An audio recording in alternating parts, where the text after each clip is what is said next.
안녕하십니까? 인생의 복잡한 문제들을 말씀으로 단칼에 해결해주는 김종근 목사의 쾌도 남마입니다.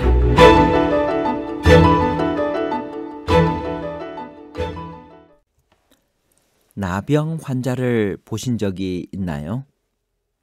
문둥병이란 표현과 나병이란 표현 중 어떤 것이 적절한 표현인가요?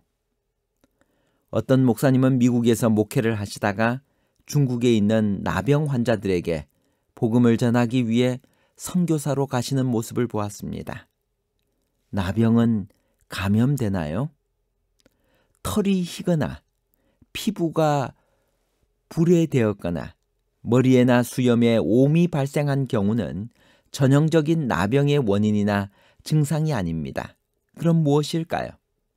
나병은 옷에만 발생하나요? 아니면 옷과 집에도 나타나나요? 화상으로 인한 나병과 옷과 집에 나타나는 나병에 관한 복잡한 문제를 하나님 말씀의 가르침으로 명쾌하게 해결해 드리겠습니다. 나병과 문둥병은 동일한 말인가요? 레위기 13장 3절. 제사장은 그 피부의 병을 진찰할지니 환부의 털이 희어졌고 환부가 피부보다 우묵하여졌으면 이는 나병의 환부라. 제사장이 그를 진찰하여 그를 부정하다 할 것이요. 개역 개정은 한글 개역의 문둥병이란 표현을 모두 나병으로 바꾸었습니다. 문둥병이란 단어가 주는 인격 훼손의 부정적 이미지를 고려한 것입니다. 매우 바람직한 일입니다. 좀 더 학술적인 병명은 그 균을 발견한 사람의 이름을 딴 한센병입니다. 현대의학에 의하면 나병 혹은 한센병은 크게 세 종류로 나뉩니다. 즉, 결절이 특징을 이루는 결절나병, 얼룩점이 나타나는 반점나병, 신경조직을 마비시키는 마비나병 등이 그것입니다. 동서고금을 막론하고 문둥병은 가장 두려운 질병이었습니다. 피부에 나타나 다른 사람의 눈에 띄는 그 두려운 증상 때문에 그 병에 걸린 자들은 하늘의 저주를 받은 자로 여겨졌습니다. 그야말로 천형의 질병이었습니다. 나병이란 히브리어 차라아트 자체가 그런 개념을 나타냅니다. 이 단어는 내리치다는 뜻의 차라에서 비롯되었습니다. 구약에는 특별한 경우에 하나님이 나병의 벌로 치신 사례들이 있습니다. 미리암, 게하시, 우시야 등등이 대표적인 경우입니다. 반대로 나병에서 고침을 받은 것은 복음 중에 복음이었습니다. 아람 왕의 군대 장관 나아만의 경우나 예수께 고침을 받은 10명의 나병 환자들이 그러합니다.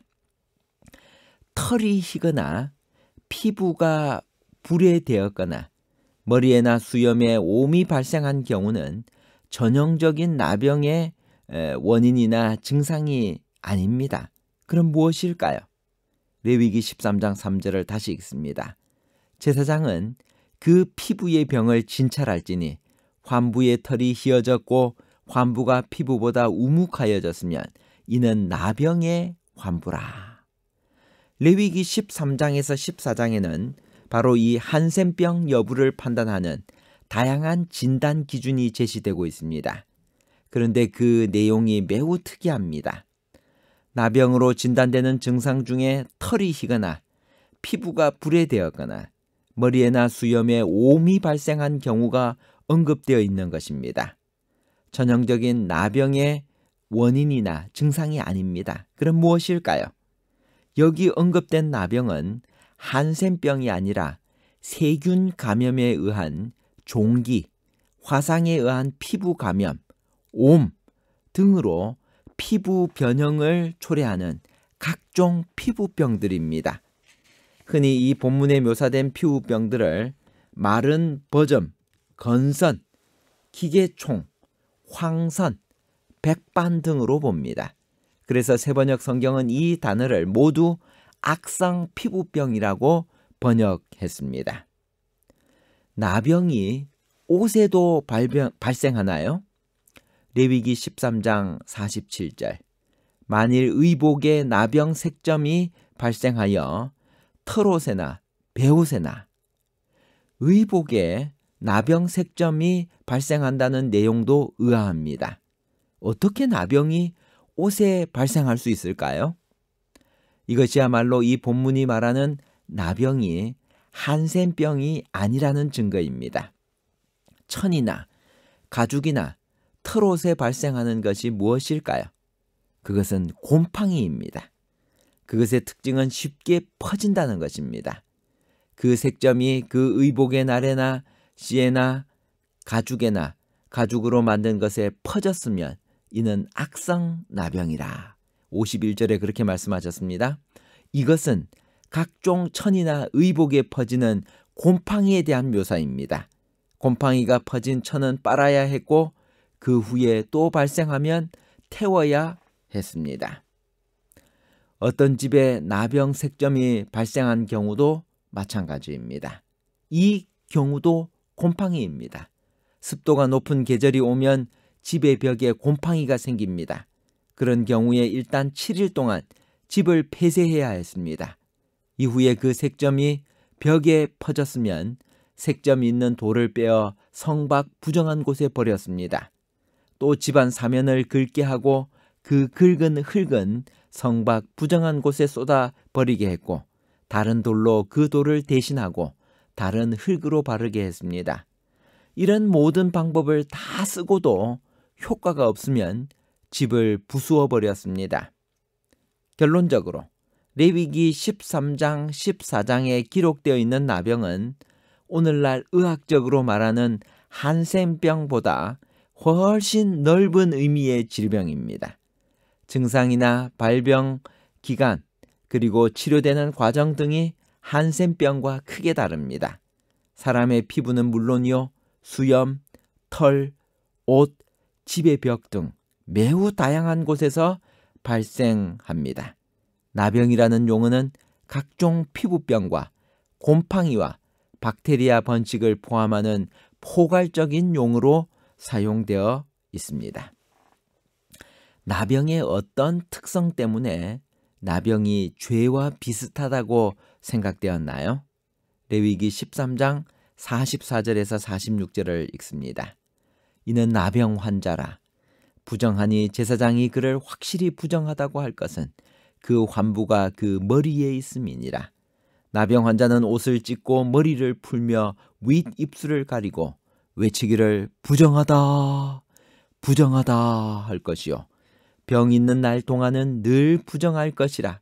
그가 부정한 적 혼자 살되 진영 밖에서 살지니라. 나병과 죄가 비슷한 이유입니다. 첫 번째, 병균의 잠복기가 길다는 것입니다. 두 번째, 환자는 나병균이 자기 안에 잠복되어 있는지도 모르고 살 수 있습니다. 세 번째, 처음에는 조그마한 반점으로 나타나 나병인지 아닌지 잘 구분이 안 됩니다. 네 번째, 그 결과가 혐오스럽습니다. 다섯 번째, 전염성이 있습니다. 제사장에 의하여 최종적으로 나병으로 판정받으면 그 환자는 어떻게 해야 했나요? 레위기 13장 44절에서 46절, 46절만 읽겠습니다. 병 있는 날 동안은 늘 부정할 것이라. 그가 부정한 적 혼자 살되 진영 밖에서 살지니라. 나병 환자는 옷을 찢고 머리를 풀며 입술을 가리고 부정하다고 소리쳤습니다. 옷을 찢는 것은 재난과 깊은 슬픔에 대한 관습적인 표시입니다. 그는 머리를 풀고 흥크러야 했습니다. 그것은 회개와 겸비의 표상이었습니다. 나병 환자는 진영 밖에서 혼자 거해야 했고 어떤 일이 있어도 성으로 돌아갈 수 없었습니다. 그는 생계를 다른 사람의 자선에 의존했고 영적으로 죄의 나병에 걸려있는 우리도 그런 처절한 회개와 애통이 필요합니다. 결론입니다. 첫 번째, 레위기 13장에 털이 있거나 피부가 불에되었거나 머리에나 수염에 옴이 발생한 경우가 언급되어 있습니다.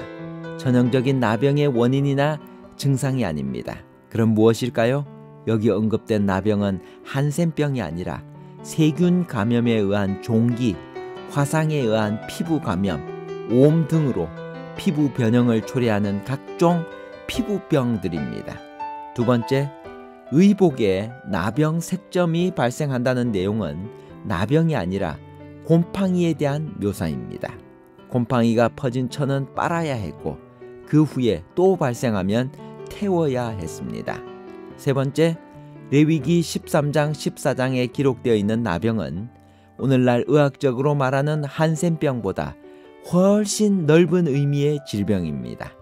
나병이라는 용어는 각종 피부병과 곰팡이와 박테리아 번식을 포함하는 포괄적인 용어로 사용되고 있습니다.